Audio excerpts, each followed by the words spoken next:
तो hello guys, प्रारंभ 2028 history class हो चुकी है देवेंद्र सर की। तो चलिए आज की क्लास को रिवाइज करते हैं। आज फाइनली 1857 की जो क्रांति है, जो विद्रोह है, उसका जो समापन है वो आज हो जाता है।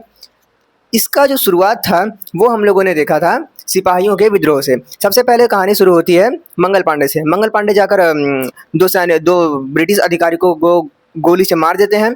तीसरी गोली वो खुद खाते हैं, मगर वो मरते नहीं हैं। 8 अप्रैल को उनको सजा सुना दी जाती है। 8 अप्रैल को सजा सुनाने के बाद फिर और कहानी आगे बढ़ती है।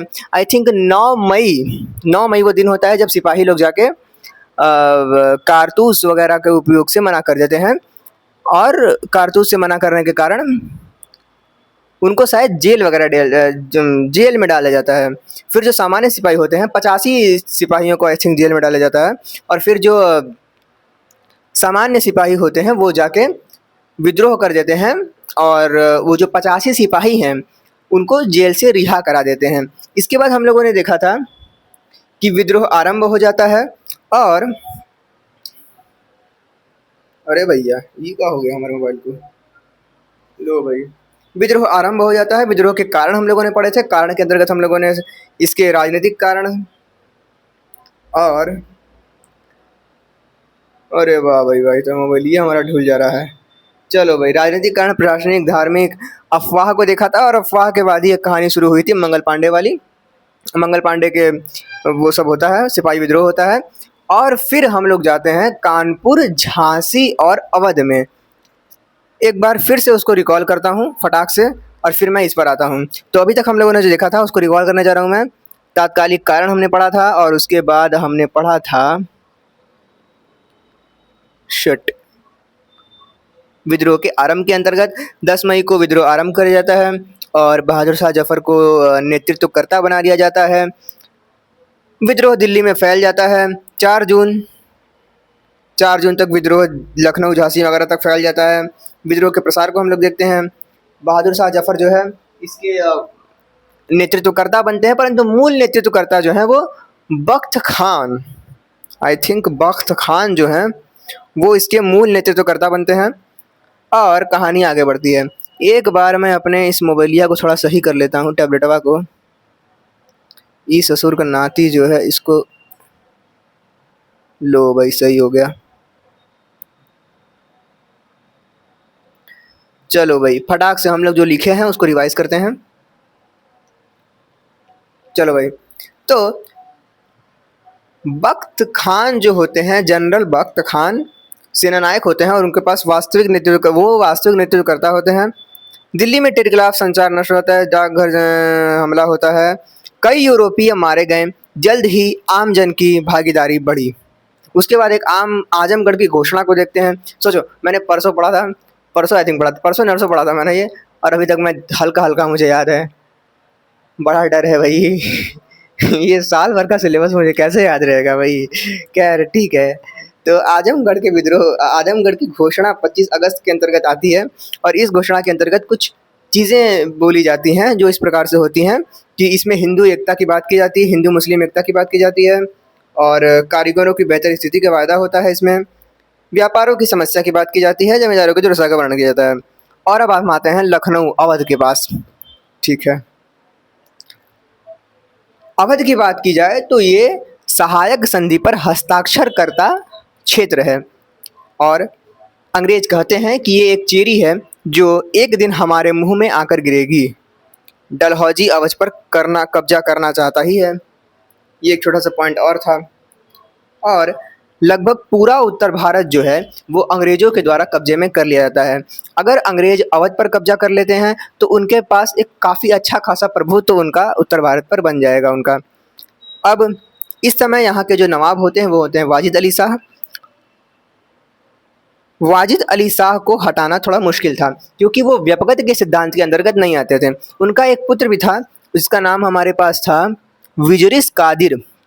विजरिस कादिर उनका एक पुत्र था। तो क्योंकि उनका पुत्र था और वो मुस्लिम थे, इसलिए उन पर व्यपगत का सिद्धांत नहीं लग सकता था। अब अंग्रेज किसी न किसी तरीके से हड़पना चाहते ही थे, तो उन्होंने कहा कि ये जो है एक कुयोग्य शासक है ना, कुप्रशासक है। उन्होंने वर्ड यूज़ किया था कि ये कुप्रशासक हैं, और इसके अंतर्गत इनको 1856 ईस्वी में गद्दी से हटा दिया जाता है। 21,000 ताल्लुकादारों को उनकी ताल्लुका से बेदखल कर दिया जाता है।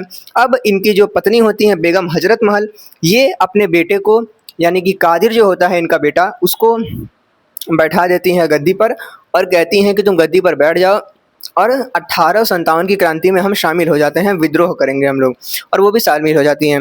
इसके बाद अब हम लोग जिक्र करते हैं कानपुर के बारे में। कानपुर के बारे में हम लोगों ने ये पढ़ा था कि इस समय के जो पेशवा होते हैं और मराठा के अंतिम पेशवा होते हैं जो, वो होते हैं बाजीराव द्वितीय। बाजीराव द्वितीय की मृत्यु के बाद इनके जो दत्तक पुत्र होते हैं नाना साहेब, इनकी मृत्यु के समाप्त हुआ, इनके दत्तक पुत्र नाना साहब जो होते हैं वो अंग्रेजों से इनके पिता की जो पेंशन है उसको जारी रखने की मांग करते हैं। अंग्रेज मना कर देते हैं। नाना साहेब क्या करते हैं, अब क्योंकि वो दत्तक पुत्र थे तो उनका अधिकार भी नहीं था शासन में, तो नाना साहेब ने अंग्रेजों से पिता की पेंशन जारी रखने की मांग की। अंग्रेजों ने अस्वीकार किया। इस दौरान नाना साहेब ने बहादुर शाह प्रथम को बादशाह बनाया और स्वयं गवर्नर बने। अब नाना साहेब ने 1857 के दौरान कानपुर में अंग्रेजों के खिलाफ विद्रोह किया। विद्रोह के दौरान अंग्रेज भारी पड़ते हैं। नाना साहेब भाग जाते हैं नेपाल और इस कहानी में इनका जो साथ है वो देते हैं तात्या टोपे। फिर उसके बाद तात्या टोपे जो है झांसी की रानी से मिल जाते हैं। फिर आते हैं हम लोग झांसी की कहानी पर। झांसी की कहानी इधर हम लोग देखते हैं कि राजा गंगाधर राव का विवाह मणिकर्णिका के साथ होता है। मणिकर्णिका आगे चलकर रानी लक्ष्मी बनती हैं और इनका दत्तक पुत्र होता है दामोदर राव। दामोदर राव को फिर वही हाल होता है कि अंग्रेज उत्तराधिकारी नहीं बनाते हैं। झांसी की रानी दामोदर राव को उत्तराधिकारी बनाकर विद्रोह वो भी शुरू कर देती हैं। वहाँ पर वो कौन शुरू करता है, अवध में शुरू करती हैं बेगम हजरत महल अपने पुत्र कादिर को, विरजिस कादिर को बैठाकर विद्रोह का आरंभ करती हैं। और यहाँ पर झांसी की रानी अपने पुत्र दामोदर राव को गद्दी पर बैठाकर 1857 के विद्रोह में शामिल हो जाती हैं और लड़ाई करते करते ही ये शहीद भी हो जाती हैं, वीर गति को प्राप्त हो जाती हैं। ठीक है, इसके बाद हम लोगों ने बिहार में 80 साल के जो कुंवर सिंह हैं उनकी ज़मीन के बारे में देखा था कि वो 80 साल के हैं और वो अपनी ज़मीन को लेकर विवाद करते हैं, संघर्ष करते हैं अंग्रेजों से। और आम जनता के अंतर्गत हम लोगों ने शाहमल और मौलवी अहमदुल्ला के बारे में देखा था। शाहमल की बात की जाए तो वो यूपी के बड़ौत परगना में विद्रोह करते हैं और मौलवी अहमदुल्ला की बात की जाए तो वो फौजाबाद में विद्रोह करते हैं। इसके बाद हम लोग आ जाते हैं आज के हम लोग की जो क्लास चलती है उसके अंदर हम लोग पढ़ते हैं अंग्रेजों के दमन की नीति। दमन का मतलब है नियंत्रण करने की नीति, यानी कि दबाव बनाने की नीति भी कह सकते हैं, या फिर एक तरीके से कहा जाए तो अंग्रेजों के नियंत्रण करने की नीति है ना। ये जो पूरा विद्रोह है अंग्रेज किस तरह से इसका दमन करते हैं, नियंत्रण करते हैं, दबाव बनाते हैं, है ना, या फिर कह सकते हो रोकते हैं। ठीक है भैया, तो इसके अंदर हम लोगों ने ये पढ़ा कि अंग्रेज किस तरह दबाव बनाते हैं। पहला टर्म हम लोग ये देखते हैं कि अत्यधिक सैन्य बल का उपयोग करते हैं। उसके बाद फूट डालो राज करो की नीति अपनाते हैं और इस नीति के अंतर्गत अधिकाधिक भारतीय राज्य जो है इनका समर्थन भी करते हैं। एक तो है सिंधिया और एक है गायकवाड़, ये दो और भी बहुत सारे हैं। मुख्य तौर पर सिंधिया जो है, ग्वालियर के सिंधिया, इनका अच्छा खासा सपोर्ट करते हैं अंग्रेजों का। और क्योंकि ये सब सहायक संधि पर हस्ताक्षर किए होते हैं इसलिए सहायता भी करते हैं। इसके बाद धार्मिक भावनाओं को उकसाया जाता है। अंग्रेज क्या करते हैं कि भैया विद्रोह हो गया है, अब धार्मिक भावनाओं को उकसाओ, है ना। अफवाह फैलाई गई कि मुगल शासन के आने के बाद सिखों का दमन शुरू हो जाएगा। ठीक है, और सिख व गोरखा सिपाहियों का उपयोग किया। सिख व गोरखा सिपाहियों का इन्होंने उपयोग किया अंग्रेजों ने। इस पर डिटेल बताना तो मुश्किल है, बस एक टर्म है तो उसको याद रख लेते हैं। ठीक है, इसके बाद होता है कि विद्रोह में ब्रिटिश महिलाओं तथा बच्चों में हमलों को चित्रित कर ब्रिटेन में विद्रोहियों पर सख्त कार्रवाई को बढ़ावा दिया गया। ठीक है, तो अंग्रेजों ने ये कुछ नीतियां अपनाई विद्रोह के दमन के लिए, रोकने के लिए, या फिर कह सकते हैं कि नियंत्रण पाने के लिए। ठीक है, तो दमन की प्रक्रिया इस प्रकार से होती है, नीतियां ये रहती हैं। अब दमन की प्रक्रिया देखते हैं। प्रक्रिया के अंतर्गत सबसे पहली प्रक्रिया हम लोग देख रहे हैं दिल्ली में 20 सितंबर सन 1857 में अंग्रेजों के पुनः अधिकार में चली गई। जो दिल्ली होती है वो 20 सितंबर को पुनः अंग्रेजों के अधिकार में चली जाती है। उसके बाद मुगल बादशाह बहादुर शाह जफर जो होते हैं उनको रंगून म्यांमार भेज दिया जाता है। और उसके बाद कुछ ये 3 टर्म और हैं जो 1857 की क्रांति के दौरान हम लोग देखते हैं ये तो हम लोग देख ही लिए हैं कि नाना साहेब और बेगम हजरत महल जो है नेपाल चले जाते हैं। नाना साहेब और बेगम हजरत महल नेपाल चले जाते हैं। और तात्या टोपे मित्र द्वारा अविश्वासघात के चलते फांसी, मतलब ये मेरे ऐसा कुछ बताया गया है कि तात्या टोपे और इनके मित्र जो हैं वो कहीं गुप्त स्थान पर रहते हैं। इनका जो मित्र होता है वो जाकर अंग्रेजों को बुला लेता है कि टाटा टोपे यहाँ पर बैठे हुए हैं। ब्रिटिश आते हैं, तात्या टोपे को उठाते हैं और फांसी की सजा सुना देते हैं। इसके बाद झांसी की रानी राव साहेब, खान बहादुर खान, मौलवी अहमदुल्ला, ये सब जो है शहीद हो जाते हैं इस क्रांति के अंतर्गत। विद्रोह के असफल होने का कुछ कारण हम लोग देखते हैं।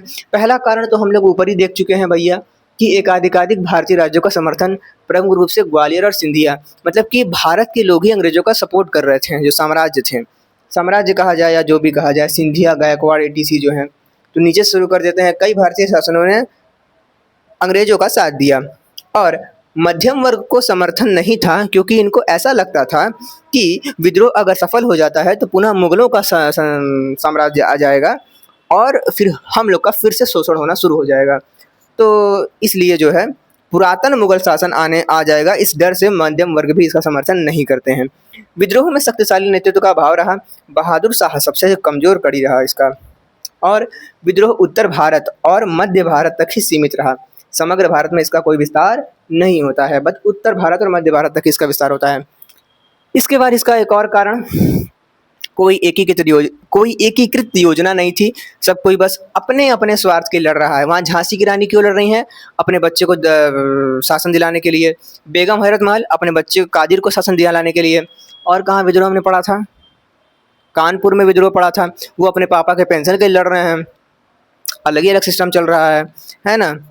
तो कोई एकीकृत योजना, सभी विद्रोही स्वतंत्र योजना पर कार्यरत थे। कोई अग्रगामी तथा दूरदर्शी विचारधारा वाला नहीं था। बस सब कोई लड़े जा रहा है, बस देश के लिए कोई लड़ रहा था, बस अपने स्वार्थ के लिए सब लड़ रहे थे। इसके बाद सभी स्वदेशी राज्य स्वार्थ के लिए लड़ रहे थे, बता ही दिया मैंने। निम्न गुणवत्ता के हथियारों का इस पर उपयोग किया गया। ब्रिटिशों के पास जो है वो हाई क्वालिटी का जो है कि हथियार था, मगर इनके पास निम्न क्वालिटी का हथियार था। इसके बात की जाए तो संचार के साधन से टेलीग्राफ, रेलवे अंग्रेजों के नियंत्रण में थे। ठीक है, ये भी हो गया। विद्रोह का परिणाम क्या हुआ? कंपनी शासन समाप्त, ताज शासन शुरू हो जाता है। भारत के लिए सचिव पद आ जाता है, जो कि ब्रिटिश कैबिनेट का एक मंत्री होता है। सेना का पुनर्गठन होता है, जिसके अंतर्गत भारतीय सैनिक कम होते हैं, परंतु सिख, गोरखा, पठान आदि अधिक होते हैं, क्योंकि ये अंग्रेजों का साथ दिए थे। देसी रियासतों को उनकी रियासत न छीनने का वादा किया जाता है। भारतीय धर्म और परंपरा में अहस्तक्षेप की नीति अपनाई जाती है कि अंग्रेज भारतीय धर्म वगैरह में कोई हस्तक्षेप नहीं करेंगे, वो स्वतंत्र है अपने धर्म को लेकर। इसके बाद हम लोग बोलते हैं मुस्लिमों को विद्रोह का दोषी ठहराया गया और मुस्लिमों के प्रति अविश्वास का भाव रहा। इसी के साथ दी एंड। मज़ा आया, 1857 क्रांति पड़ गए। और चलिए मिलते हैं नेक्स्ट वीडियो में। हालांकि आज इकोनॉमिक्स की क्लास भी चली, बट उतना मज़ा नहीं आया, मतलब मज़ा आया पढ़ने में, बट उतना नोट्स नहीं बना पाया, क्योंकि लगभग उन्होंने अर्थव्यवस्था की परिभाषा बताई और मानव पूंजी विकास बताया सर ने। तो 2 टॉपिक का मैं नोट्स बनाता तो फिर मज़ा नहीं आता। अगले क्लास में मैंने उसका नोट्स बना के यहाँ पर चाप दूंगा। मिलते हैं नेक्स्ट वीडियो में।